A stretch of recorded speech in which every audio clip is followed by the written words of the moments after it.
ఇది గంజి మల్టీగ్రెయిన్ రాగులు, సజ్జలు, జొన్నలు, బాదం పప్పు, కొంచెం జీడిపప్పు అన్నీ కలిపి కొట్టిన పిండి ఫ్రెండ్స్. ఫస్ట్ కొంచెం వేడి నీళ్ళు పెట్టుకొని తర్వాత ఈ పిండి కొంచెం వేరే గిన్నెలో కలుపుకొని నీళ్ళు వేడైన తర్వాత పిండి వేసి బాగా ఇలా కలపాలి. ఇప్పుడు కొంచెం జీలకర్ర, ఉప్పు వేసుకోవాలి ఫ్రెండ్స్.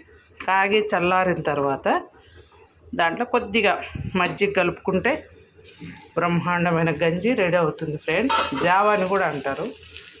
ఇది అదే పిండితోనే దోశ, మల్టీగ్రెయిన్ దోశ.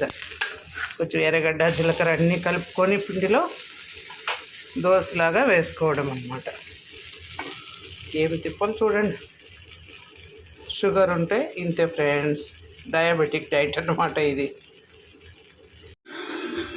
ఇప్పుడు రాగి జావ చల్లారిపోయింది ఫ్రెండ్స్. దీంట్లో మజ్జిగ కలుపుకోవాలి. మజ్జిగ కలుపుకుంటే చలువ ఎండకు దాని ప్రభావం కూడా లేకుంటే ఓన్లీ మల్టీగ్రెయిన్ కాబట్టి మోషన్స్ కూడా అవుతాయి ఫ్రెండ్స్. అందుకని మజ్జిగ, ఉప్పు కలుపుకొని తాగితే చల్లగా ఉంటుంది.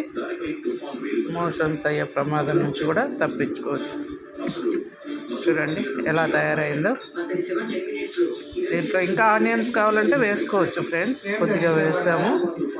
ఇంకా కొంచెం జీలకర్ర, ఆనియన్స్ వేసుకుంటే సూపర్ టేస్టీగా ఉండే రాగి జావా రెడీ.